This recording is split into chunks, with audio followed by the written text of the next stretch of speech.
Saya banyak sekali baca literatur tentang sejarah Sayyidina Umar, tapi tidak pernah sefaham malam ini.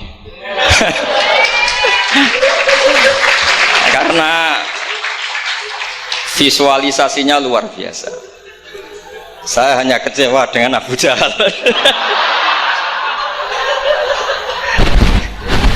Karena sopan tadi masa. Jadi itu yang agak salah kalau saya nilai aktornya itu, masa Abu Jahal sopan ngasihkan mic gitu. Jadi saya baru ini benar-benar memahami tentang tarikh Umar. Saya mohon sama Gus Zofur untuk menerjemah semua teks-teks Arab tadi yang jadi dialek dalam drama. Saya tidak tahu apa itu tadi pakai bahasa Fusha, apa Ami, apa Suki, tidak tahu. Yang jelas semuanya percaya diri.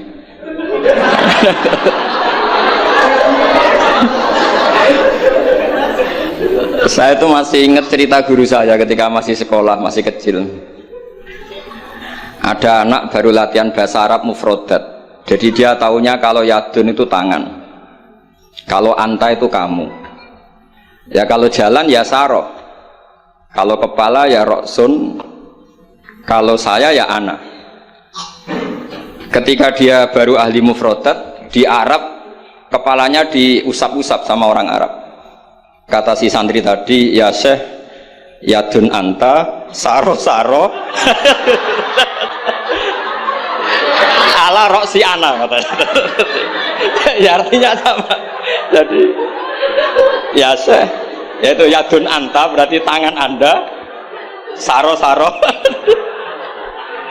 terusannya itu ala roksi anak pada kepala saya.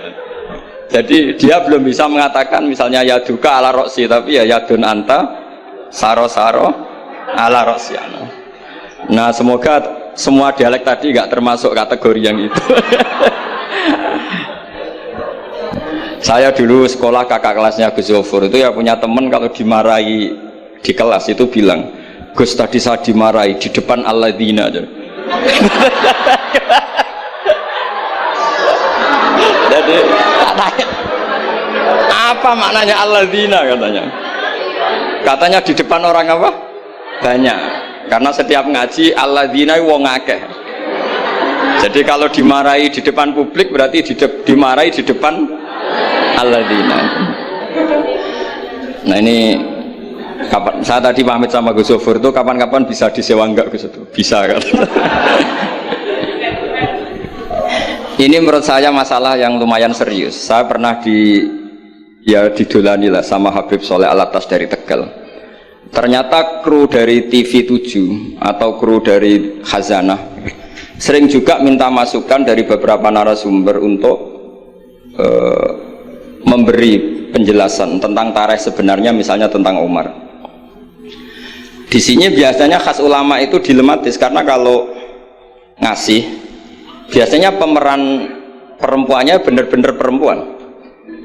Jadi resikonya kalau cantik itu nanti jadi masalah ikhtilatur rijal wan nisa. Kalau tadi enggak, karena Anwar 3 mungkin. Atau mbak-mbaknya enggak mau berdampingan dengan Abu Jahal, enggak tahu tadi. Jadi saya tidak tahu tadi pertimbangannya itu fikhan atau apa trauma ya, karena takut itu.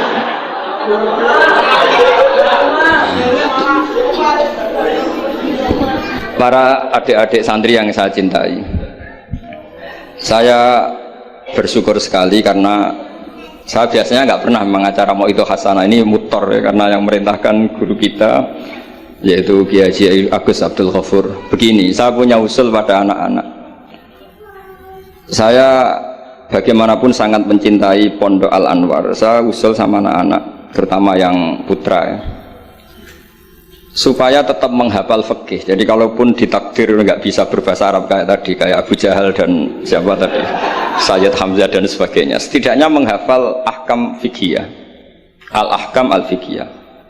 Jadi saya mohon muhafadzahnya itu tidak hanya Quran lafdzon wa tilawatan, tapi menghafal ahkam. Ini penting sekali karena kelebihan kita di kampus. Ini pengalaman saya kerja di kampus. Keunggulan kita adalah kita ini hafal kepastian hukum fikih. Jadi misalnya Kangkang harus hafal meskipun nggak bisa baca teksnya, kalau iddatul mutafa'an hazaujuha itu arba'ata asyuri wa asyra. Kalau dia min dawatil hamli wa ulatul ahmali ajaluhunna ayyatuna hamlahun dan sebagainya dan sebagainya. Ini penting sekali karena ternyata yang saya baca beberapa orientalis atau beberapa orang barat itu masuk Islam itu karena Islam itu dianggap hukumnya itu detail, termasuk mengatur pernikahan, perceraian, tata kelola ekonomi, tata kelola negara dan sebagainya dan sebagainya. Saya pernah ditanya menyangkut ekstremis, kalau dalam bab dosa besar misalnya, akbarul kabair ba'dal isyrak billah adalah qatlul mu'min. Jadi dosa terbesar setelah isyrak billah adalah qatlul mu'min, membunuh orang mukmin. Lalu pertanyaannya adalah, kita hidup di negara Indonesia yang penjahatnya ya mukmin atau muslim, yang kadang premannya juga mukmin juga muslim. Lalu kalau kita membela diri duel gitu dengan penjahat, lalu kita akhirnya membunuh si penjahat tadi, apakah masuk ayat wa may yaqtul mu'minam muta'ammidan karena dia orang mukmin? Jawabannya adalah kitab fikih itu menyediakan bab namanya kitabus siyal, bahwa mangkutila duna mali fahuwa syahid, mangkutila duna ahli fahuwa syahid. Orang yang duel dengan penjahat kemudian dia mati adalah dia mati syahid, dan dia kalau terpaksa membunuh tentu ada aturan-aturannya ya, dengan tartib yang ditentukan di kitab-kitab fikih. Itu penjahatnya damnya itu muhaddar, sehingga dia tidak kena kisos si sahibul bait tadi yang punya rumah tadi. Sehingga dengan fikih-fikih yang detail saya harapkan santri sarang, karena dulu Mbah Zubair itu ma'ruf bil faqih ya. Saya sering kalau ngajar cerita bahwa misalnya Gus Zofur ngaji sama Mbah Mun, Mbah Mun ngaji sama Mbah Zubair, Mbah Zubair ngaji sama Mbah Fakih Mas Kumambang, Mbah Fakih ngaji sama Mbah Mahfud Termas. Lah Mbah Mahfud ini muridnya Sayyid Abi Bakar Sato, Sohibul Li'anah. Sayyid Abi Bakar Sato punya kakak namanya Sayyid Umar Sato. Itu dulu kiainya Mbah Mat, mbahnya Mbah Mun itu, Ahmad Su'aib. Itu dulu berwasiat kalau gojlok adiknya Sayyid Abi Bakar Sato yang punya kitab I'anah itu, serana gunane mulang kitab gede-gede, yang penting apal kan.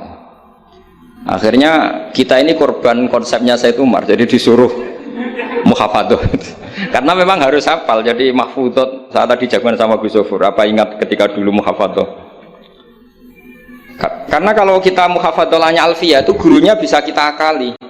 Kalau kita pura-pura guru itu biasanya malu nyemak pakai kitab karena dikira nanti tidak hafal. Akhirnya murid-murid tahu, mesti gebut ya Gus, enggak mesti bingung. Jadi ada trik. Ya akhirnya betul anak-anak digebut terus gurunya semuanya terus, wes, pun Pak. Jadi bisa diakali juga. Akhirnya ya lolos. Terus cerita kedua ini kisah nyata. Saya dulu itu dengan Gus Zofur musyawarah, Fathul Mu'in, macam-macam. Pernah digojlok sama bapak. Aku masuk krungu kon alim fikih sampai Gus Zofur makili Anwar, tapi aku ora percaya kon iso jawab pertanyaanku. Napa Pak? Itu ada seorang imam lupa baca Fatihah, langsung baca Sabbihisma rabbikal a'la. Kemudian makmum bilang subhanallah. Karena si imam tadi hanya hafal tadi 3 juz tadi. Itu enggak pede. Ganti wadduha. Wadduha makmumnya masih bilang subhanallah. Akhirnya ganti surat yang dia pasti benar, yaitu ganti kulhu. Karena dia dikira kalau surat panjang itu salah, akhirnya diganti kulhu masih subhanallah. Lalu makmum tahu ini enggak ada solusinya kecuali dijelaskan secara jelas. Orang mau coba Fatihah.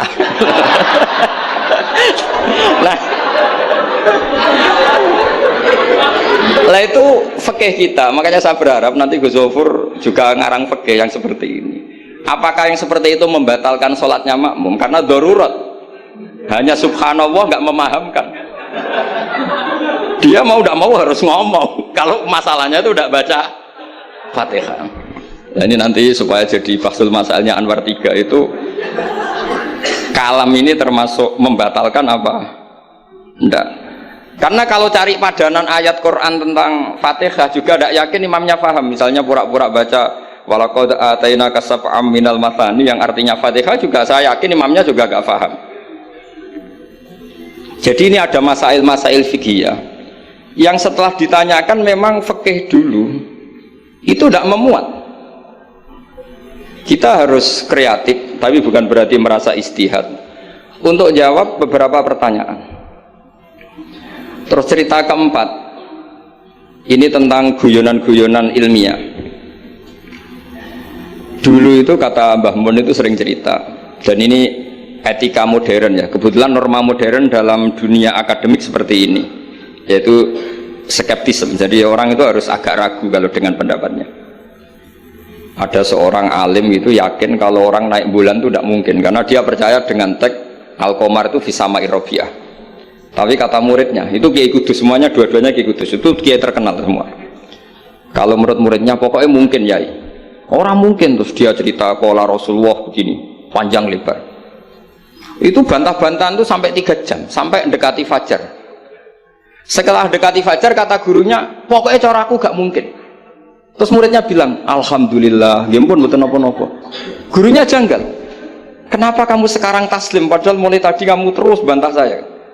Karena guru saya sudah bilang menurut saya, itu haknya guru kalau bilang menurut saya. Tadi Anda bilang, Pak Guru bilang pola Rasulullah, itu Rasulullah itu milik kita semua, jangan-jangan tafsir guru salah, makanya saya bantah terus.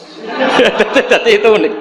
Tapi kalau sudah menurut saya, ya sudah, itu menurut apa, menurut guru. Kalau tapi bilang kalau pola Rasulullah gini-gini, bisa saja guru salah dalam menafsirkan pola Rasulullah.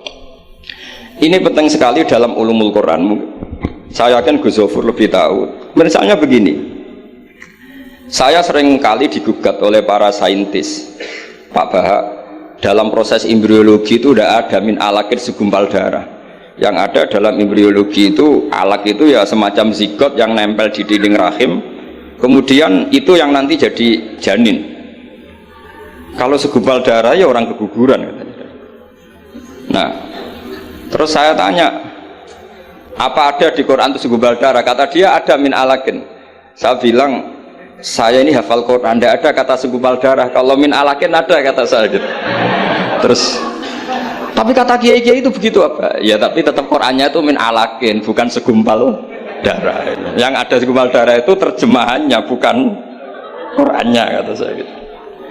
Ini penting saya utarakan. Nanti kalau terbukti secara sains bahwa nggak ada proses embriologi itu segumpal darah, itu yang salah bukan Qurannya, tapi kita yang mengartikan bahwa alagen itu segumpal darah. Sehingga kalau kamu mengartikan alagen segumpal darah, kamu harus bilang ini menurut saya, bukan menurut Allah dan Rasul. Nanti kalau kamu bilang segumpal darah menurut Allah dan Rasul, berarti kalau penelitiannya salah, yang salah Allah dan Rasul.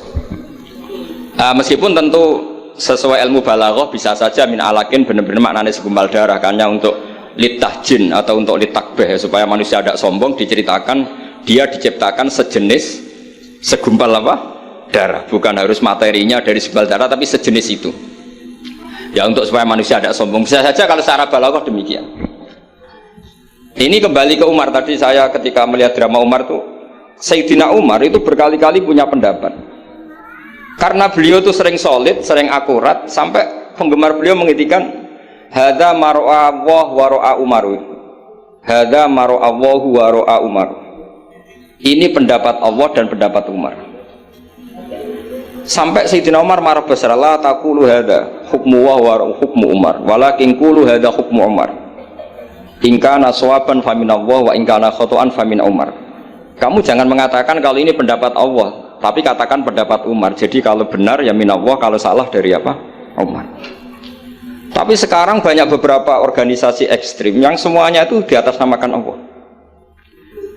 Mungkin Gus Zofur lebih tahu, lebih ngalami. Orang itu kalau benci seseorang yang kelas nasional, wah itu sudah dihujat, dimaki-maki. Kita yang menemani mereka itu juga dihujat. Wong fasik, wong keliru kok dikancani gitu. Karena pikiran fikihnya adalah kita harus tafrik bainal haqqi wa bainal batil. Harus jelas ada demarkasi mana hak, mana apa? Batin. Itu fikih yang sementara kita pelajari. Sehingga mungkin orang enggak apa ya istilahnya akan menyalahkan lah saat kita bertemanan dengan orang yang macam-macam di Jakarta, apalagi orang liberal macam-macam. Tapi kalau sampean ngaji lagi di atas itu, misalnya belajar ilmu tasawuf, kita diajarkan kalau kamu berteman sama orang dolim, ma tadri madza yuhtamu bih. Orang dolim itu kamu pun tidak tahu madza yuhtamu bih. Jangan-jangan dia yuhtamu bi husnil khotimah. Kamu juga nggak pernah tahu madza tuhtam.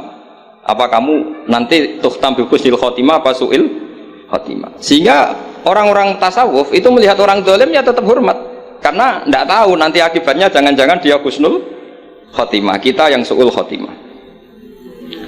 Ini penting bagi anak-anak Anwar 3, murid-murid Gus Zofur, sehingga orang-orang alim itu harus kamu beri ruang, meskipun secara zahir berteman orang-orang yang macam-macam, karena itu ada ilmunya. Kita tidak ngambil sikap, itu ada ilmunya. Makanya di kitab Bidayatul Hidayah, beberapa kitab tasawuf diterangkan, kalau kamu melihat orang fasik, jangan-jangan yuhtamu bi husnil khotimah, kamu ndak. Kita ingat cerita Wahsy. Wahsy itu orang yang dilaknati Rasulullah karena qatilu Hamzah. Ketika Nabi aksara min la'nil kuffar, malah nazala qaulu ta'ala laisa laka minal amri apa syai'un aw yatuba alaihi. Dalam surat Ahzab ketika Allah mensifati orang munafik, itu masih ada kata wa yu'adzibal munafiqina insya'a, masih ada kata au yatuba alaihi.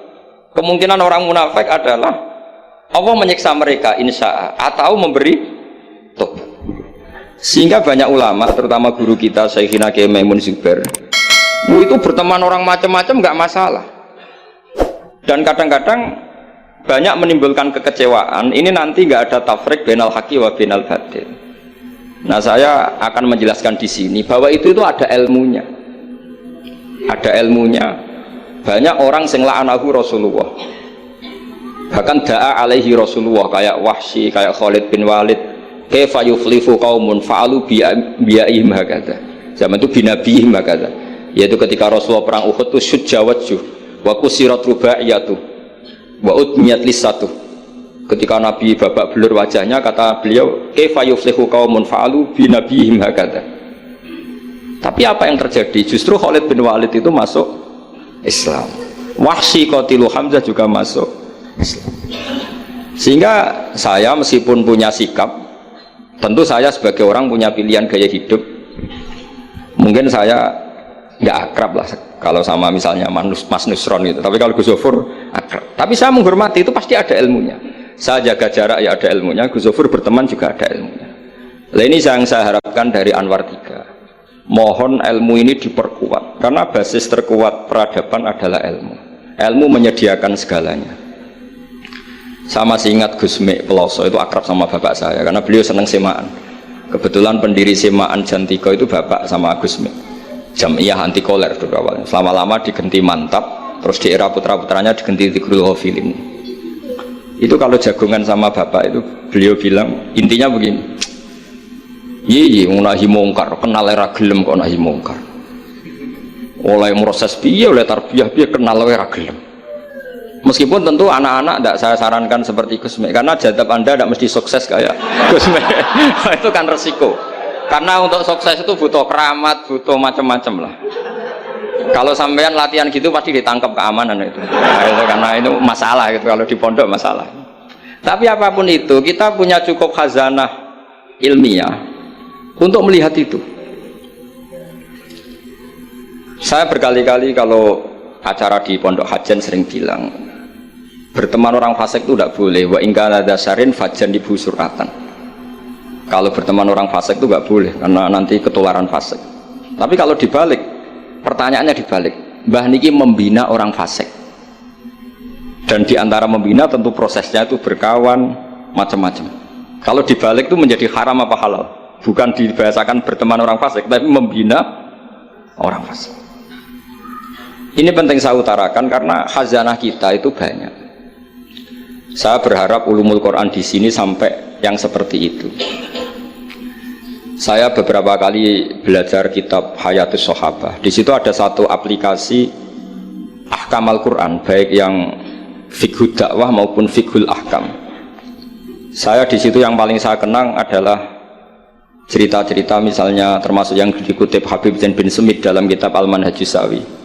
Suatu saat ada ustadz itu, saking semangatnya nahi mungkar karena si Harun Rasid sering salah, didatangin. Kata si ustadz tadi, inni nasihun lak famusyaddidun alika fala tajidanna fi nafsika aliyya syai'an. Saya akan memberi nasihat Anda tapi saya agak ekstrim, agak keras. Mohon kamu jangan tersinggung, Anda jangan tersinggung. Anda ya Amirul Mukminin jangan tersinggung. Tapi apa kata Amirul Mukminin Harun Ar-Rasyid? Uskut ya jahil. Kamu ustadz bodoh kata. Terus fa inna Allaha ta'ala qad arsala man huwa khairun minka ila man huwa syarrun minni. Ini saya terpaksa bahasa Arab karena tadi takut kalah sama Abu Jahal tadi. Jadi ini mohon sekali ini kompetisi. Jadi kalau Abu Jahal saja bisa bahasa Arab, masa saya kiai tidak bisa bahasa Arab. Jadi saya tadi itu iya kan di Abu Jahal saja bisa bahasa Arab, fasih lagi tadi. Yang saya kecewa dia sopan ngasihkan mic tadi. Duduknya sudah benar gak sopan tadi sudah benar, jadi memerankan Abu Jahal memang harus gak sopan. Tapi semoga berakhir nanti diteruskan jadi Abu Jahal repot. Nah ini kata Harun Ar-Rasyid, inna Allaha ta'ala qad arsala man huwa khairum minka ila man huwa syarrun minni wa ma'a dzalika qala ta'ala faqula lahu qawlan layyinan la'allahu yatadzakkaru aw yakhsha. Tentu kita tahu Allah mengutus Musa dan Harun, atau Musa saja yang populer. Musa itu man huwa khairun minka, tentu Musa itu lebih baik ketimbang Anda. Ila man huwa syarrun minni, tentu Fir'aun itu lebih buruk ketimbang saya. Itu saja masih ada aturan faqula lahu qaulal layyinan. Kamu harus ngomong yang halus. Kok kamu dakwai saya mau pakai kasar? Akhirnya si Fasakata tadi yang gurunya langsung ustadz, yang ustadz tadi langsung diam dan ngakui kalau Harun Ar-Rasyid lebih alim ketimbang dia. Nah saya harapkan nanti ulumul Quran di setai 3 itu tidak sekedar mengenali mufrodat, tapi mengenali makna terjemah, juga makna yang bisa disimpulkan dari ayat-ayat Qur'aniyah. Sehingga nanti keyakinan saya ya, apapun berubahnya zaman, nanti Quran itu tetap bisa dibaca kalau cara maknani seperti itu. Tapi kalau Anda maknani mufrodat, resikonya adalah mufrodat yang disebut itu kadang sudah tidak ada. Yaitu tadi misalnya wal khayla wal biwala wal hamira litarukabuha wasina. Tentu sekarang kita naik Innova, kita naik mobil, bukan naik khayl, bukan naik biwala. Tapi kalau dimaknani secara tadi, pokoknya ada markup, ada tunggangan yang kita naiki, ada tunggangan, dan kalau kita dapat nikmat tunggangan itu kemudian kita syukur litaslawu ala dhuhuri, ya yang penting sumatat guru ni'mata rabbikum. Ini penting saya aturkan karena saya berkali-kali berdebat juga. Kalau di kota itu kan ada dialog. Bahkan ini mungkin Gus Zofur lebih tahu ya. Saya pernah di UII itu pernah disurati sama Majelis Mujahidin Indonesia. Di situ diterangkan